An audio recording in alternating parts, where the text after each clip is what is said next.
할렐루야. 주일 예배에 오신 모든 성도님들에게 오늘 주신 말씀을 통해 서로 화목할 뿐만 아니라 하나님과 더욱 가까워지는 행복한 예배자가 되기를 예수님의 이름으로 축복합니다.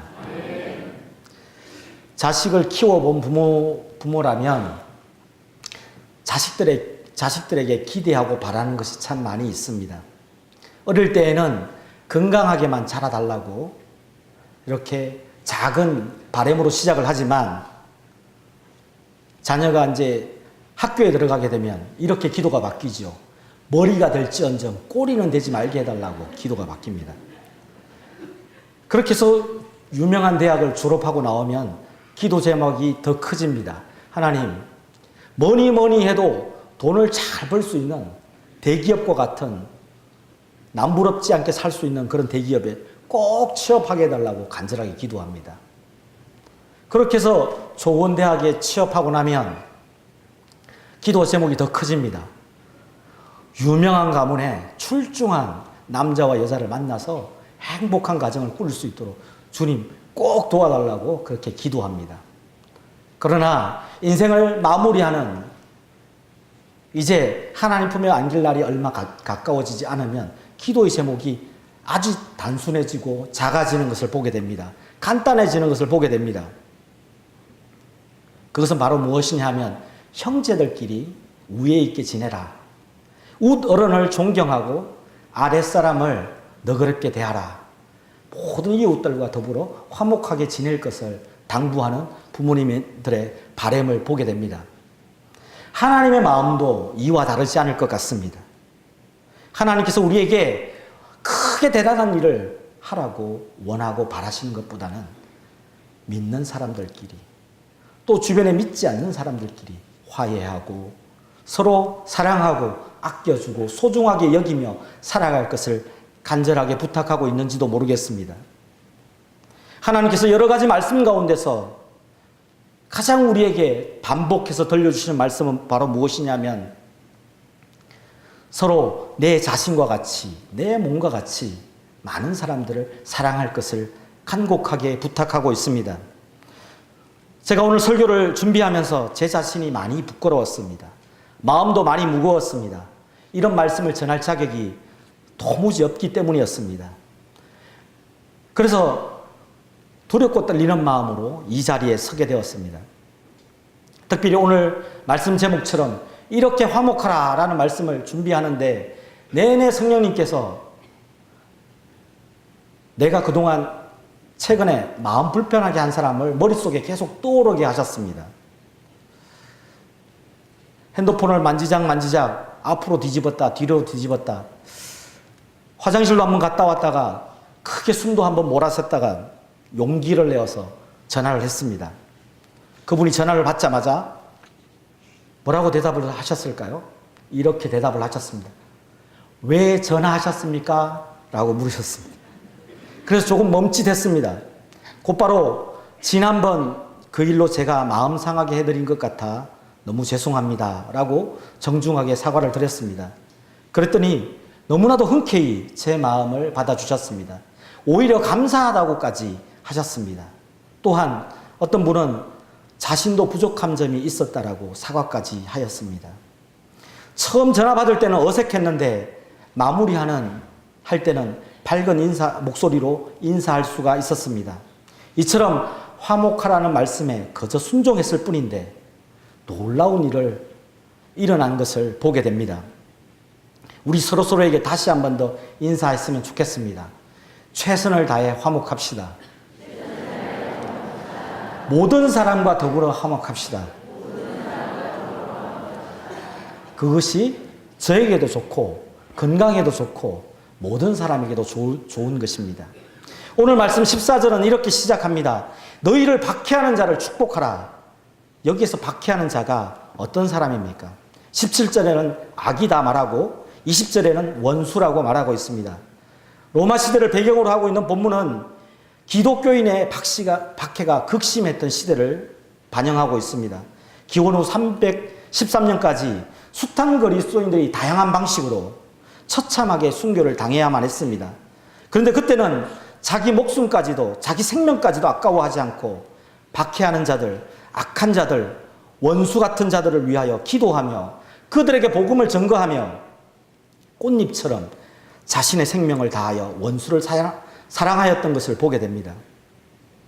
그런데 그런 시절 이후에 복음을 전해받은 한국교회도 마찬가지였습니다. 조선 말기 또 일제강점기와 냉전시대를 지날 때 얼마나 많은 우리 선배 그리스도인들이 예수님 때문에 그 원수를 사랑하면서 자신의 목숨을 기꺼이 순교하지 않았습니까? 그렇게 그 순교자들의 피와 땀과 눈물과 생명으로 인해서 오늘날 우리 교회는, 우리 한국교회는 놀라운 부흥과 성장을 이루었다고 해도 틀린 말은 아닐 것입니다. 그런데 그 놀라운 성장과 부흥이 이제 좋은 모습으로만 나타나지 않고 점점점 기울고 있습니다. 타락하고 있는 것을 보게 됩니다. 도대체 이유가 무엇 때문입니까? 엄혹한 시절 총칼 앞에서조차도 당당하며 원수 앞에서까지 당당하게 복음을 전하며 원수까지도 사랑했던 그 모습은 온데간데 없이 사라지고 별거 아닌 욕심에 사로잡혀 서로를 원수처럼 대하였기 때문이 아닌가 생각해 보게 됩니다. 그래서 오늘 말씀을 통해서 우리는 더욱더 원수를 사랑하는 것이 얼마나 그렇게 소중하고 값진 일인지 대단한 능력인지 오늘 말씀을 통해서 찾아보고자 합니다. 오늘날로 말씀을 찾아본다면 원수라고까지는 할 수 없지만 원수와 같은 사람이 누구인지 한번 생각해 보면 좋겠습니다. 내가 싫어하는 사람이 누구입니까? 내가 그토록 미워하는 사람이 누구입니까? 내가 도저히 이해가 되지 않는 사람은 누구입니까? 어느 공동체나 어느 모임이나 어느 직장이나 어느 교회나 꼭 한두 명씩은 내가 정말 만나고 싶지도 않고 말하기도 쉽지 않은 꼭 한두 사람이 있는 것을 보게 됩니다. 처음에는 대화도 해보기도 하고요. 잘해줘 보기도 하고 권면도 해보기도 하고 애써 외면해 보기도 하고 해보지만 다양한 방법을 해보지만 별다른 효험을 얻을 때가 많습니다. 그래서 너는 너대로 나는 나대로 살자 하면서 되도록이면 안 부딪히려고 각자의 삶을 살아가는 우리의 모습을 보게 됩니다. 그런데 하나님께서는 오늘 말씀을 통해서 원수 같은 사람을 박해하는 자들을 축복하라고 말씀하십니다. 참 기가 막힌 말씀이 아닐 수 없습니다. 도저히 이해할 수 없는 말씀이 아닐 수 없습니다. 하나님의 말씀이 이해가 되고 은혜가 되고 동의가 되는 말씀만 아멘 그렇게 살겠습니다라고 대답한다면 우리의 믿음을 다시 점검해 보아야 합니다. 오늘 말씀처럼 도무지 이해가 되지 않고 납득이 되지 않고 따를 수도 없는 부담스러운 이 말씀조차 따를 수 있어야지 진짜 믿음입니다. 오늘 말씀을 보십시오. 나를 박해하고 괴롭히는 자를 축복할 뿐만 아니라 축복하고 저주하지 말라라고 말씀하고 있습니다. 지렁이도 밟으면 꿈틀한다라는 말이 있는데 우리는 작은 비판과 비난에도 견디질 못합니다. 시원하게 앞에서는 욕을 하지 못하지만 뒤에서라도 욕을 해야지만 밥을 먹을 수 있고 그렇게 해야지만 직성이 풀리는 우리의 모습이 있다면 그 믿음은 살아있는 믿음이라고 말할 수가 없을 것입니다. 야고보서의 말씀처럼 믿음이 있노라 하고 행함이 없으면 그 믿음은 가짜이고 죽은 믿음이다라고 말하고 있지 않습니까? 지금 나에게 상처 주고 오히려 뻔뻔하게 아무 일도 없었던 것처럼 지내는 사람이 있다면 어떻게 태도를 취하시렵니까? 그리스도인은 원수까지도 축복할 수 있는 권한은 있지만 결코 저주해서는 안 된다라고 말씀하고 있습니다. 믿음은 할 수 있는 것만 하게 되면 어린아이와 같은 신앙에서 성장하지를 못합니다. 도무지 내 힘으로 할 수 없는 것조차도 기꺼이 믿고 그 믿음대로 순종할 때 우리의 믿음은 성숙한 믿음으로 날마다 새로워지는 것입니다. 그러면 어떻게 화목하라고 말씀하십니까? 오늘 본문 말씀 주제와 같은 말씀 18절에 보면 이렇게 말하고 있습니다. 할 수 있거든 너희로서는 이라고 조건을 붙여놓았습니다. 쉽게 말하면 무슨 뜻입니까? 모든 방법과 최선의 노력을 다라는 뜻입니다. 사람에게는 누구나 한계가 있습니다. 그렇지만 시도해 보지도 않고 도전해 보지도 않고 안 된다라고 생각하는 것은 잘못된 태도입니다. 그렇다면 누구에게 화목하라고 말씀하십니까? 모든 사람과 더불어입니다. 여기에서 모든 사람은 대화가 잘 통하고 내 이야기에 대해서 잘 공감해주는 그런 사람들만 가까이 지내면서 말하라는 것이 아닙니다. 오히려 정반대의 사람. 내 말만 하면 내 뜻과 다르다는 정반대의 의견을 날마다 이야기하는 사람. 내가 크게 잘못한 것도 없는데 늘 잘못했다고 비판하고 고쳐야 된다라고 얘기하는 그 사람까지도 포함하는 모든 사람입니다. 솔직히 나에게 잘해주고 부드럽게 대하는 사람을 잘 못 대할 사람은 아무도 없을 것입니다. 그것은 어린아이들도 다 그렇게 할 수 있습니다. 우리가 언제까지 나의 입맛에 맞는 사람들과만 가까이 지내시렵니까? 나와 불편한 관계에 있는 사람도 2019년 이 새해에는 조금 좋은 관계를 만들어 볼 수 있도록 기도해야 되지 않겠습니까? 노력해 봐야 되지 않겠습니까? 손을 내밀어야 되지 않겠습니까? 오늘 말씀은 모든 사람들과 더불어 화목할 수 있는 세 가지 방법에 대해서 우리에게 가르쳐 주고 있는 말씀입니다. 첫 번째는 공감하면 화목할 수 있다라고 말씀하고 있습니다. 본문 15, 16절에 말씀하고 있는데요. 그러면 어떻게 공감할 수 있습니까? 겸손하면, 더욱더 낮아지면 저절로 공감할 수 있게 된다라고 말씀합니다. 우리 본문 말씀 15, 16절 같이 한번 읽어보겠습니다. 15, 16절. 예. 시작.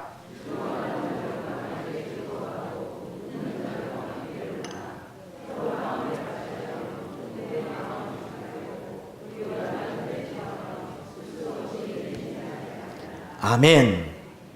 가진 것이 없었고 너무나 불편했던 시절에는 앞집, 뒷집, 옆집 무엇이 어려운 일이었고 무엇이 좋은 일인지 다 알고 지냈습니다.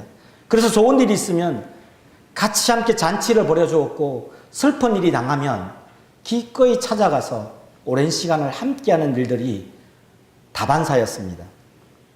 그러나 모든 것이 편리해지고 넉넉해진 지금에는 완전히 다른 세상이 되어버렸습니다. 공감은 한다고 하지만 공감 자체를 부담스러워하는 그런 시대를 우리는 살아가고 있는 것입니다. 교회가 작을 때는 결혼식이나 장례식을 당하면 모든 성도들이 대부분이 찾아가서 결혼은 축하해주고 장례는 함께 울어주고 예배드리는 일들이 대부분이었습니다. 그러나 교회 규모가 점점 커지면서 상황은 달라집니다. 직접적인 관련이 있는 사람 이외에는 이런저런 이유로 함께 하지를 못합니다. 그래서 교회 성장이 마냥 좋은 것만이라고는 할 수 없을 것입니다. 성도 여러분들은 가족들과 이웃들, 직장 동료들, 그리고 성도들에게 얼마나 관심을 가지고 함께하고 계십니까?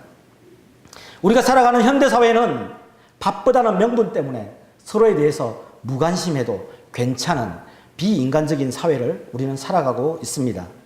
공감이 그 어느 때보다 절실하게 필요한 시대임에도 불구하고 공감하지 않는 것이 당연한 세상이 되었습니다.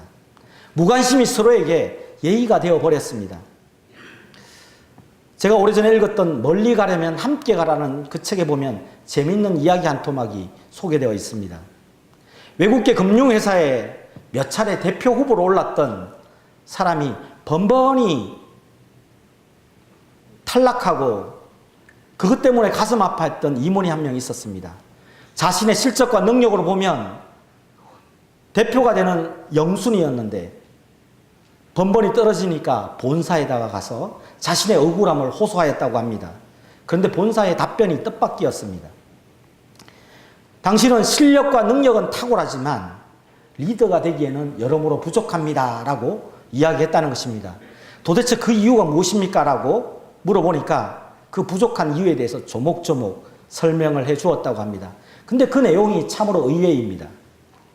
유머가 전혀 없고 직원들에게 인간적인 관심을 보이지 않는다는 점, 무엇보다도 경비 아저씨나 청소하는 아주머니에게 먼저 인사하는 것이 없을 뿐더러 그들의 인사도 받아주지 않았다는 점이 결정적인 이유였다고 말하고 있습니다. 우리보다 훨씬 더 개인적이고 효율과 실적을 우선시하는 그 외국 금융회사에서 이러한 사례는 참으로 놀라운 일이 아닐 수가 없습니다. 우리 교회에서 말 한마디 하지 않고 홀로 조용히 예배만 드리는 성도, 외롭게 교회 뒷자리에 앉아서 숨죽여 기도하는 성도, 허름한 옷을 입고 남의 시선을 피하는 성도, 불편한 몸을 이끌고 예배하는 성도, 주일 예배 후 점심 식사를 할 때 매번 혼자서 말없이 식사하는 성도가 누구인지 한번 생각해 보시기를 바랍니다. 만약에 여러분이 갈 곳 없는 노숙자라면, 죽고 싶을 만큼 절박한 상황에 처해 있다면 우리 대명교회에 찾아올 수 있겠습니까? 하나님이 기뻐하시는 교회는 서로의 즐거움과 슬픔을 함께 할 수 있는 교회입니다. 요즘 주보에 교우 동정 소식을 씻습니다. 기도는 당연히 해야 되는 것이고 관심을 표현해야 되지 않겠습니까? 문자도 보낼 수 있고 전화도 하면 더 좋고 찾아가서 만나서 밥 한 끼 같이 하면 더 좋지 않겠습니까? 우리 교회에 처음으로 등록한 새 가족이 있습니다. 어색하고 서먹서먹해서 어디에 앉아야 할지, 누구하고 말을 해야 할지 도무지 두리번거리기가 일쑤입니다. 새 가족이란 명찰을 달고 다니라고 하는데 얼마나 많은 분들이 관심 가지고 인사하는지 모르겠습니다. 우리 모든 성도들은 열린 마음으로 가장 어려운 우리 성도들을 돌아볼 수 있기를 간절히 바랍니다. 그렇다면 어떻게 해야 공감할 수 있겠습니까? 본문 말씀 16절을 보면 겸손하면 공감할 수 있다라고 말하고 있습니다. 낮아지면 저절로 공감하게 되는 것입니다.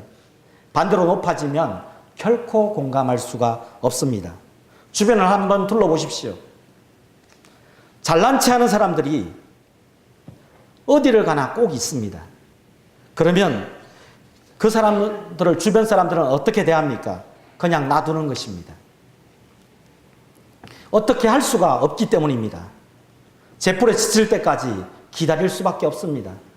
만나는 사람마다 자신이 무엇을 그렇게 잘하고 이렇게 똑똑하고 잘난 게 그렇게 많고 가진 것도 많고 경험도 이렇게 많고 자기 자랑이 입속에서 끊이지를 않습니다. 할 말이 없어서 듣고 있는 게 아니라 하도 잘난 체를 하니까 그냥 놔두는 것입니다. 언젠가는 크게 망신당하고 깨닫는 일이 있을 것입니다. 우리는 어디를 가서나 자랑보다 겸손할 수 있기를 간절히 바랍니다. 그래야 상대방 마음을 읽을 수 있고 함께 할 수 있는 것입니다. 제가 오늘 본문을 가지고 몇 편의 설교를 들었는데요. 그때 어떤 목사님이 들려주신 오늘 본문을 가지고 말씀한 내용 중에 크게 찔림이 되는 말씀이 이 말씀이었습니다. 올해 교회 다니는 게 자랑입니까? 모태신앙이 자랑입니까? 직분이 자랑입니까? 말씀대로 사는 것이 우리의 자랑입니다. 우리 모두는 다시 원점으로 돌아가야 합니다. 다시 시작해야 합니다. 지금 변화되어야 합니다. 이해되는 것만 믿지 마십시오. 믿고 싶은 것만 믿지 마십시오. 하나님과 나 사이만 십자가가 필요한 것이 아닙니다. 좌우에 있는 사람과 사람 사이에도 십자가가 필요합니다. 라는 말이었습니다. 이제 함께 즐거워하고 함께 슬퍼하는 살아있는 공동체가 되기 위해 높은 데 마음을 두지 않기를 바랍니다. 스스로 지혜 있는 채 하지 않기를 바랍니다. 더욱 겸손함으로, 더욱 낮은 마음으로 서로의 마음을 헤아리고 돌아보고 함께하는 사랑의 공동체, 화목의 공동체가 될 수 있기를 예수님의 이름으로 축복합니다. 두 번째, 화목할 수 있는 방법은 복수하지 않고 되갚아주지 않으면 화목할 수 있다라고 말씀하고 있습니다. 본문 말씀 17절에서 19절에 말해주고 있는데요. 그러면 어떻게 하면 복수하지 않을 수 있을까요? 19절은 이렇게 말합니다. 하나님의 진노하심에 맡기면 화목할 수 있다라고 말하고 있습니다. 참 힘듭니다. 우리에게는 마음에 맞는 사람도 있지만 전혀 마음에 맞지 않는 사람이 늘 언제나 존재하기 때문입니다. 원수라고까지는 말할 수 없지만 원수와 같은 그런 사람이 있습니다. 한 이불을 덮고 사는 아내와 남편이 그렇게 될 수 있습니다. 내 뱃속에서 낳은 자식이 원수가 될 수가 있습니다. 한 뱃속에서 태어난 형제와 자매가 그렇게 될 수가 있습니다. 그렇게 가깝게 지내고 믿을만하고 그렇게 좋아했던 그 관계가 하루아침에 원수가 될 수도 있습니다. 직장에서 만나는 오래된 직원이 그렇게 될 수가 있습니다. 심지어 예수님을 믿는다 하면서 예배하며 기도하며 찬양하는 성도들 간에도 그러한 일이 일어날 수가 있는 것입니다. 제가 가끔씩 운전할 때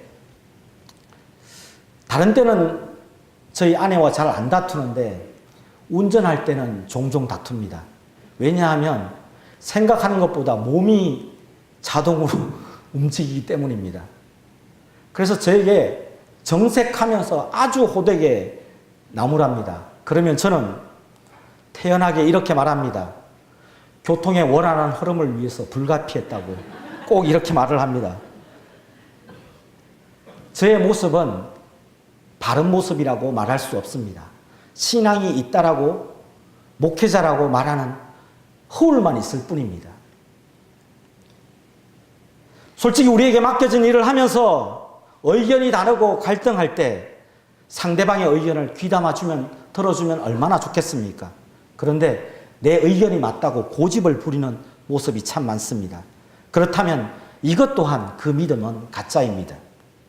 진짜 믿음은 서로의 의견을 귀담아 들어주고 존중하고 예의 있게 대하는 것입니다. 억울한 일이 생길 때가 얼마나 많습니까? 그러면 꼭 대갚아 주어야지만 직성이 풀리는 사람이 있다면 그 믿음 또한 가짜입니다.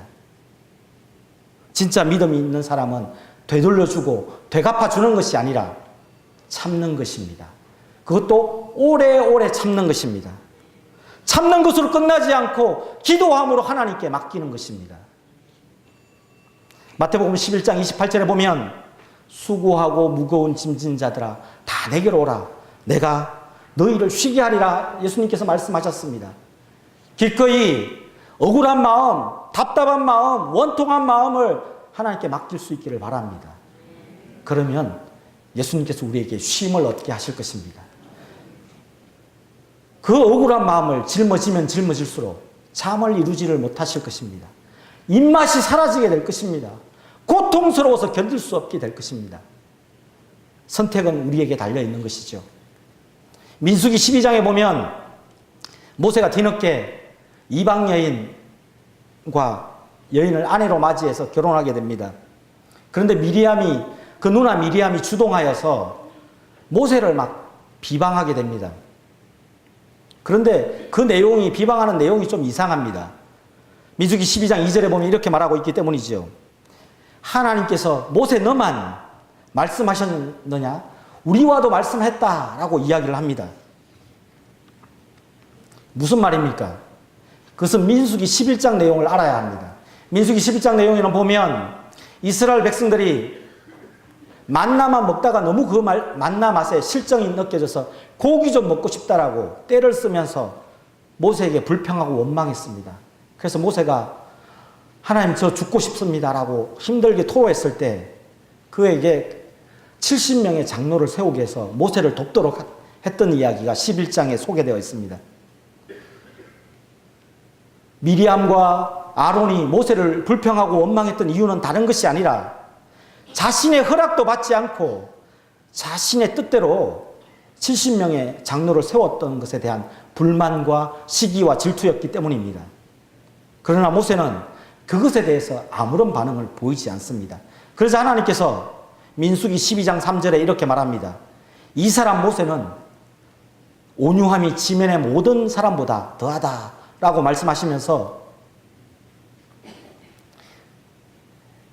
미리암과 아론을 직접 하나님께서 불러서 이렇게 말하죠.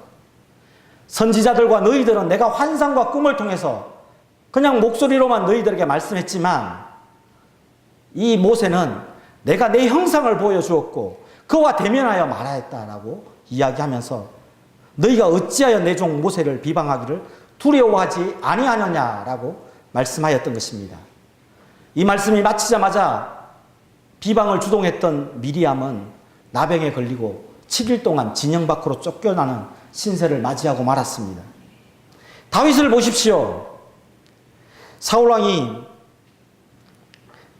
날마다 다윗을 죽이기 위해서 쫓아다니는 그 기나긴 방황 생활 가운데 그는 엔게디로 쫓아왔었는데 그 엔게디 광야에서 마침 볼일을 보고 싶어서 동굴 속에 들어갔는데 모든 다윗의 병사들이 숨어 있다가 한마디 하게 되잖아요.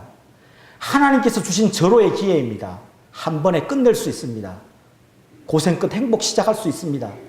라고 부탁했을 때도 또 십광야라는 곳에서 이야기를 듣고 모세를 죽이기 위해서 군사를 허겁지겁 몰고 쳐들어왔을 때도 모든 병사들이 먼 길을 달려온 틈에 모두가 잠들어 있는 그 천막 속에 다윗과 부하 장수 한 명이 같이 쳐들어가게 됐는데 정탐하러 가게 됐는데 거기에 갔을 때 곤하게 깊은 잠에 빠져있는 사울을 단번에 죽일 수도 있었는데 다윗은 끝까지 죽이지 않고 그 부하들과 사울 왕에게 이렇게 말합니다. 하나님의 기름 부은 종을 내 손으로 죽일 수 없다라고 끝까지 고백하며 전적으로 하나님께 모든 것을 맡기는 다윗에게 놀라운 모습을 보게 되는 것입니다. 그랬더니 하나님께서 다윗 왕을 전쟁도 한 번 없이 남유다 장로들과 북이스라엘 장로들이 한마음 한뜻으로 초대해서 이스라엘 왕이 되게 하는 놀라운 일이 일어나게 하는 것입니다. 하나님께 전적으로 맡기십시오. 하나님이 가장 좋은 방법으로 해결해 주실 것입니다. 뭐가 그렇게 억울하고 잠도 못 이루고 분노를 일으키며 견딜 수 없는 삶을 아직도 계속 반복하고 살아가고 있습니까? 19절 말씀을 반복해서 읽어보십시오. 암송해 보십시오. 우리 같이 한번 19절 말씀 읽어보도록 하겠습니다. 시작.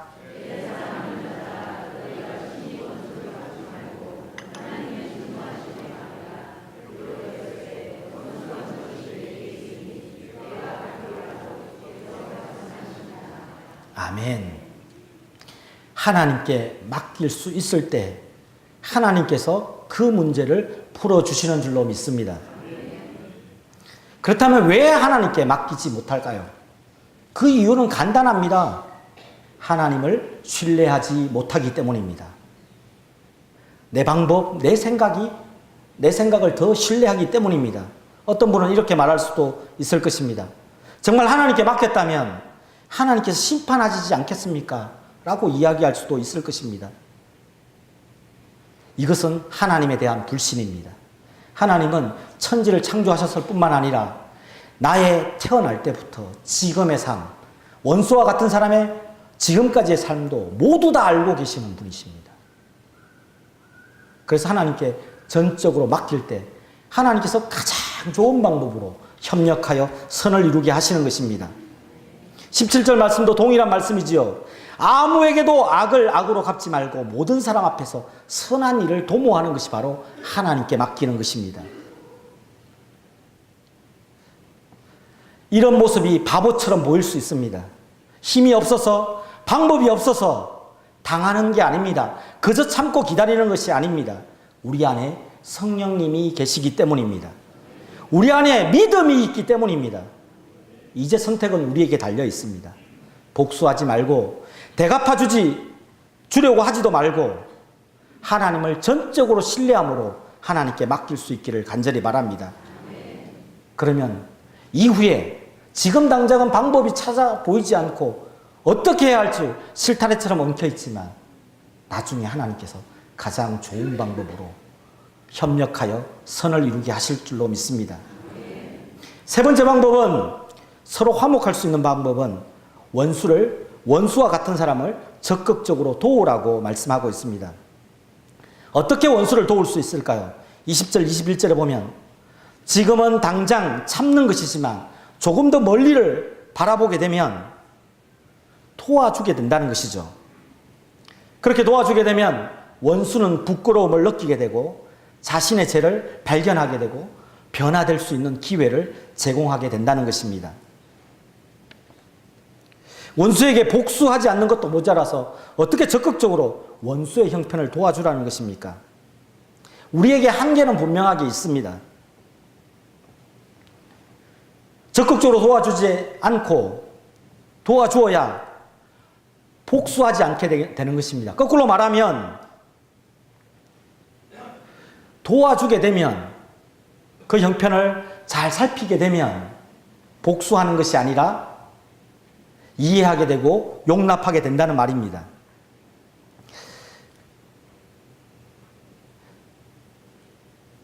우리가 신앙생활 지금까지 해오면서 얼마나 많은 사람들의 이해와 용서, 사랑과 은혜를 입었는지 모릅니다. 누군가가 나를 이토록 기다려주고 이해하고 용납해 주지 않았다면 이 자리에 설 수 있는 사람은 단 한 사람도 없을 것입니다. 지금 우리가 이렇게 예배 드리는 놀라운 은혜도 경험하는 것도 예수 그리스도의 십자가 사랑 때문에 우리가 이 자리에 서 있을 수 있는 것입니다. 우리의 믿음이 언제까지 대화가 통하고 내 마음이 맞고 나를 잘 이해해 주는 사람과 대화 속에서만 안주하려고 만족하면서 신앙생활 하시렵니까? 이제 내 사람과의 관계의 틀을 벗어나서 이제 조금 더 적극적으로 나와 불편했던 사람들, 손 내밀면 화해할 수 있는 사람들과 과감히 도전해 볼 수 있기를 바랍니다. 과감하게 용기를 내어서 좋은 관계를 만들어 나갈 수 있기를 바랍니다. 말로는 한계가 있습니다. 그런 사람들을, 원수와 같은 사람들이 있다면 내가 보이지 않게 여러모로 밥도 사주고 선물도 하고 시간도 내어주고 다양한 형편과 처지를 따라서 돌아보아야 합니다.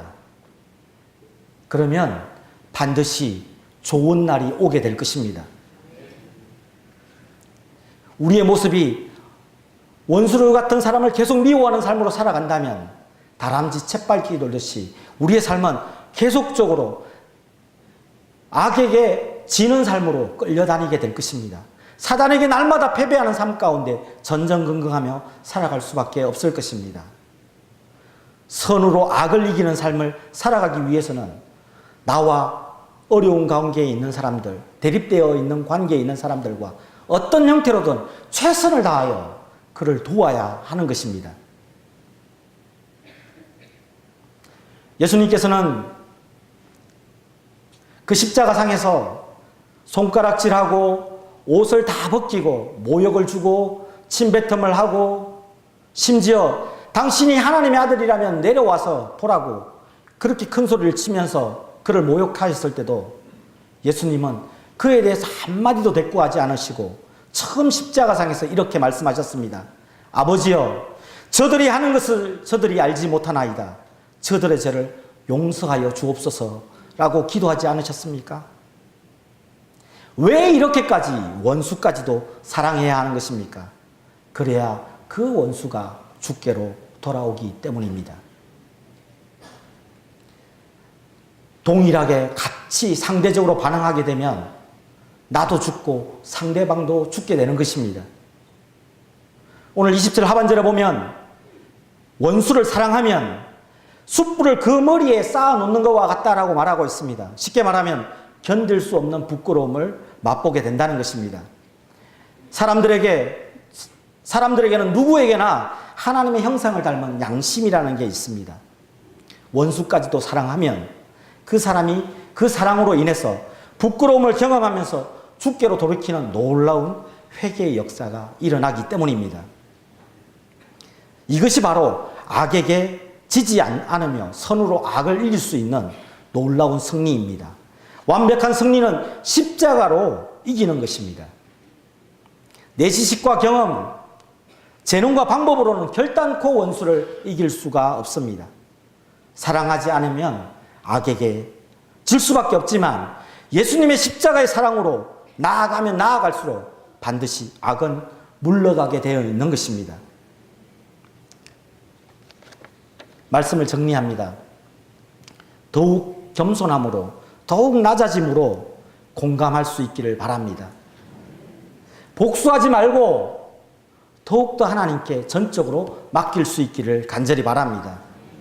원수 같은 사람을 적극적으로 도와주고 때를 얻든지 못 얻든지 마음을 헤아려 열심히 도와주십시오. 훗날에 반드시 화해하고 하나 되는 날이 반드시 오게 될 것입니다.